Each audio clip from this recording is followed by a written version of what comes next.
Oh. Buen día, chicos. Por si acaso, yo no estaba durmiendo, estaba parpadeando largo. Yo soy Román Sepúlveda y junto a mi grupo voy a hablarles sobre la memoria y el aprendizaje, pero, al parecer los demás aún no han llegado a la animación, así que yo comenzaré a hablarles sobre la memoria.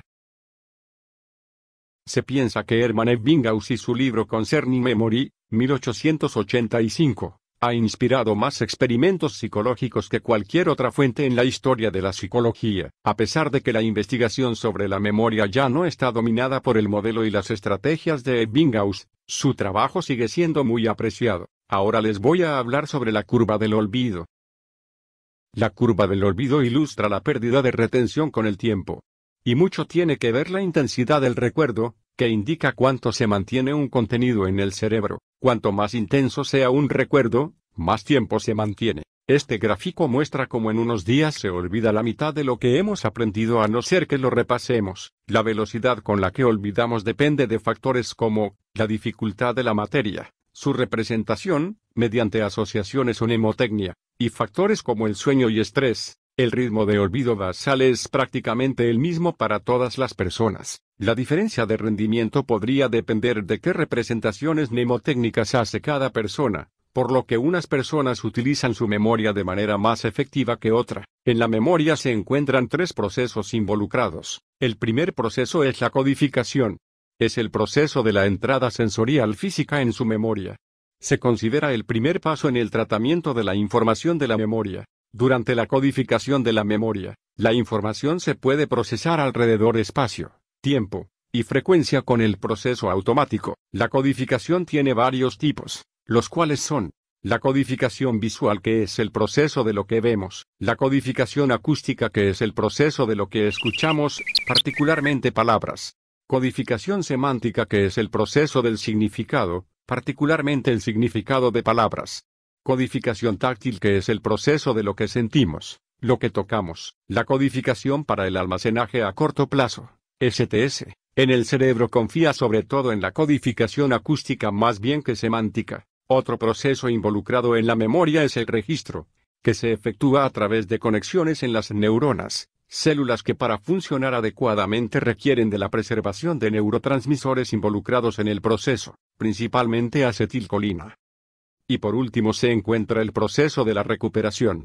Este consiste en la evocación de sucesos, eventos o información almacenada en el pasado. Existen tres tipos principales de recuerdo: el recuerdo libre, que describe el proceso mediante el cual se le proporciona a una persona una lista de ítems a memorizar, y posteriormente se le pide que trate de recordarlos en cualquier orden. El recuerdo con clave, en el cual los participantes también deben recordar una lista de ítems, pero, en el momento de la prueba, el recuerdo se ayuda de determinadas claves que facilitan la evocación. Y por último, el recuerdo serial, que consiste en la capacidad para recordar ítems o eventos en el orden preciso en que se han presentado o han tenido lugar. Ahora les hablaré de los tipos de memoria, comenzando por la memoria sensorial. Los psicólogos afirman que todas las impresiones sensoriales incidentes, inclusive a aquellas a las cuales no se presta atención, entran a los sistemas de memoria sensorial. Peter Lindsay y Donald Norman, 1977, diseñaron algunos ejercicios que proporcionan una idea intuitiva de los tipos de recuerdos contenidos en los depósitos sensoriales. En cada ejercicio, una impresión sensorial, algo que se vio, escuchó o sintió, permanece por una fracción de segundo. Los psicólogos llaman a estas impresiones fugaces recuerdos sensoriales. Los psicólogos afirman que la memoria sensorial le proporciona a las etapas posteriores de la memoria a corto y a largo plazo, más tiempo para capturar los datos fugaces. El conocimiento sensorial puede guardarse intacto, al menos de manera temporal, si las personas le prestan atención y lo interpretan. Por otro lado, la información sensorial puede perderse con bastante rapidez por medio de un gran proceso llamado enmascaramiento. Cuando se presenta una imagen antes de que haya decaído la anterior, la más reciente enmascara la primera. Al parecer, la nueva imagen se escribe sobre la más vieja, la cual se pierde.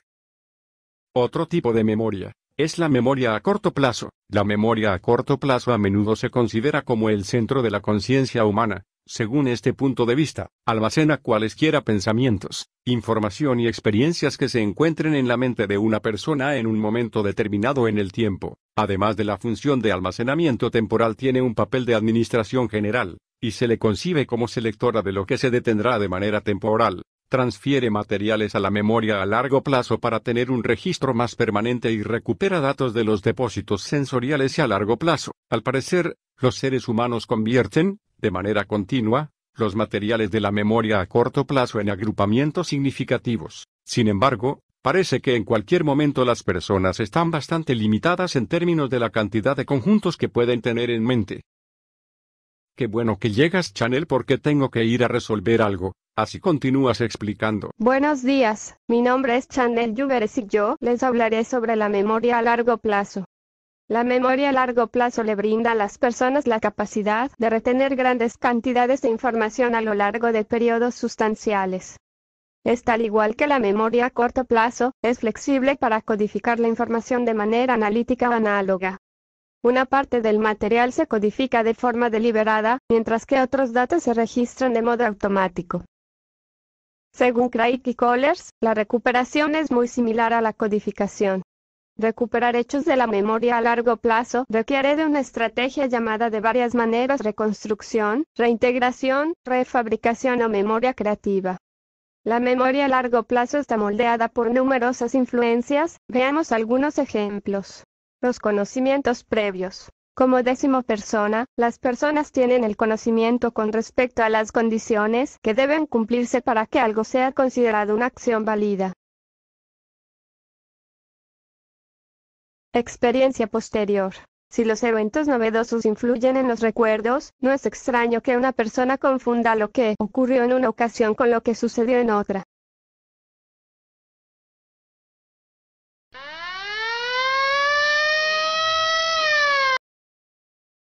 Activación. La activación puede provenir de un motivo, emoción o estimulantes químicos como la nicotina, cafeína o anfetaminas. Muchos estudios de laboratorio muestran que conforme aumenta la activación, el aprendizaje se hace más fácil. Colón llegó a la isla en 1492. Colón llegó a la isla en 1492. Colón llegó a la isla en 1492. Colón llegó a la isla en 1492. Colón llegó a la isla en 1492. Repetición. Cuando más se tiene con un elemento de información, mejor se recuerda. La repetición es la causa de menor olvido y de acceso más rápido. Según Bauer, cuando las personas tratan de vaciar sucesos a su memoria a largo plazo de manera desorganizada, les cuesta más trabajo recordarla. Las emociones también tienen que ver con este proceso, ya que las personas recuperan información con mayor precisión si se sienten del mismo modo cuando codifican y recuperan.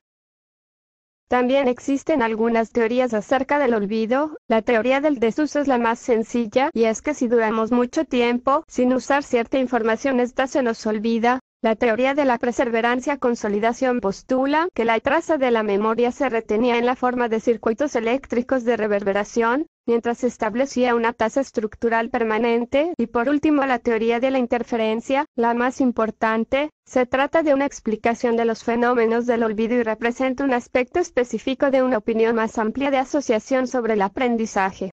El olvido es una interacción de inhibición.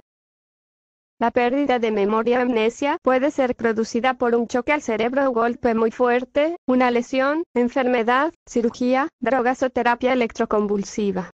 La anormalidad clínica más obvia que acompaña a muchos tipos de daños en la cabeza es una parálisis instantánea de la función cerebral motora, sensorial, refleja y mental.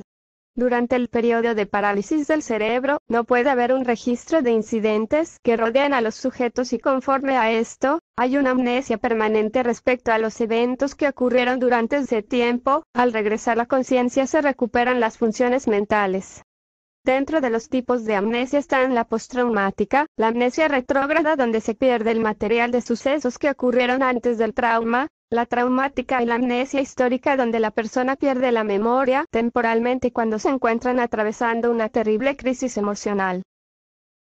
Oh, pero mira quién está aquí. Qué bueno que te encuentro, Hilda. Continúa hablándoles a nuestros compañeros. Hola, mi nombre es Hilda Escaño y voy a hablarles del aprendizaje. Bien. El aprendizaje es un cambio en la conducta relativamente permanente que ocurre como resultado de una experiencia o práctica. Entre las categorías del aprendizaje están: cognoscitivo-perceptual abarca una variedad del proceso de aprendizaje que depende de manera directa de operaciones mentales, y el aprendizaje conductual se preocupa, en esencia, por la forma en que los organismos se adaptan a su entorno. Medición del aprendizaje. Los investigadores miden el aprendizaje conductual observando los cambios en la conducta, aunque observar lo que hacen los organismos es el parámetro del aprendizaje conductual. No es de todo satisfactorio. Esto ocurre porque mucho de lo que llamamos aprendizaje conductual se presenta sin acciones observables, es decir, una buena parte es latente, existe de manera oculta, invisible y solo se le hace evidente cuando se realiza. Ahora les hablaré sobre los tipos de aprendizaje. Condicionamiento clásico es aquella en el que un estímulo previamente neutro va seguido de un estímulo que provoca una respuesta no comprendida. Condicionamiento operante es aquella en que las consecuencias de la conducta llevan a cambios en su probabilidad de ocurrencia. Condicionamiento de escape: la conducta hace que finalice el acontecimiento negativo. Un ejemplo de condicionamiento operante es el castigo, que ocurre cuando un estímulo que acompaña a una respuesta debilita la tendencia a repetirla. Por lo general el castigo implica un estímulo aversivo como darle nalgadas a un niño. Sin embargo, puede consistir en eliminar un estímulo satisfactorio como quitarle a un niño la televisión. Aprendizaje observacional ocurre cuando la respuesta de un organismo se ve influida por el hecho de ver a otros, denominados modelos. Los procesos básicos que se requieren en el aprendizaje observacional según Bandura son: atención, retención, reproducción y motivación. Las etapas del aprendizaje son: 1. Recepción de impresiones. 2. Asimilación y organización de lo que se quiere aprender. Y 3. Aplicación de lo aprendido. Y para finalizar, los aspectos que intervienen en el aprendizaje son: el fin, la motivación, y la atención e interés. Alejandra. Ya terminé con mi parte. Finaliza la exposición. Está bien, yo termino. Pues sí, mi nombre es Alejandra García, ahora continúo hablando, no se aburran, es interesante aprender cosas nuevas, y ya soy la última en exponer. Existen dos teorías del aprendizaje, la teoría conductista y la cognitivista. La teoría conductista fue desarrollada por unos panas psicólogos llamados John Watson, Edward Lee Thorndike, Clark Leonard Hull, Edward Tolman, y Burrus Frederick Skinner. Estos panas se enfocaron en lo que es la conducta del hombre y el aprendizaje. Entonces definieron el conductismo como un cambio de conductas generado por los estímulos y respuestas, que se relacionan por medio de leyes y principios mecánicos.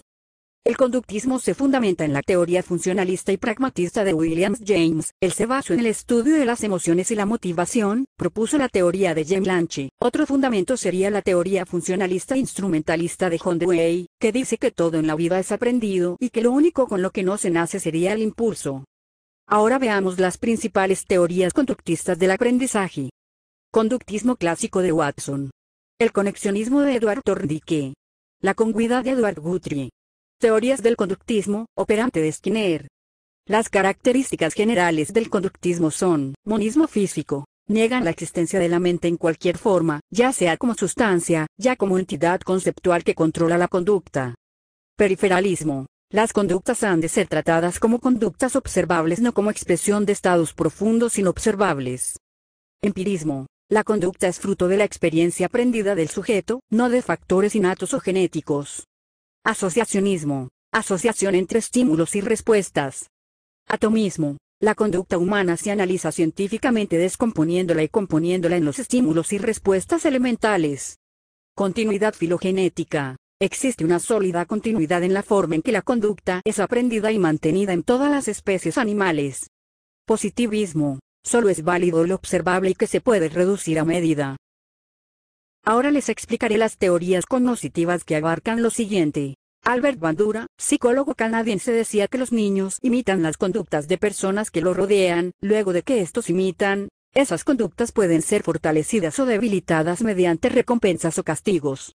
También está el aprendizaje significativo, que es de representaciones, de conceptos, de proposiciones, de supraordinado. La teoría del aprendizaje de Brunner plantea que el desarrollo del funcionamiento del hombre hasta la adultez con la perfección que puede alcanzar, está determinado por una serie de avances tecnológicos en el uso de la mente. Hay tres maneras de expresar el conocimiento: en actos, lo icónico y símbolos. Para finalizar, les hablaré sobre la evaluación del aprendizaje. La evaluación de los aprendizajes es un proceso permanente de información y reflexión sobre el proceso de producción de los aprendizajes. Existen varios tipos y modalidades de evaluación, los cuales son, según su intencionalidad, hay dos tipos: la intencionalidad diagnóstica y intencionalidad formativa. La diagnóstica explora, verifica el estado de los alumnos en cuanto a conocimientos previos, actitudes, expectativas, al momento de iniciar una experiencia educativa. La formativa detecta logros, avances, dificultades para retroalimentar la práctica, beneficia el proceso de aprendizaje, previene obstáculos y señala progresos. Y según el momento, está la inicial, que se efectúa al inicio y posibilita el conocimiento de la situación de partida. Decide por dónde comenzar para luego establecer los verdaderos logros y progresos de los alumnos, atribuyéndoles su participación en una experiencia de enseñanza de aprendizaje. Muchas gracias por su atención. Pasen un buen día.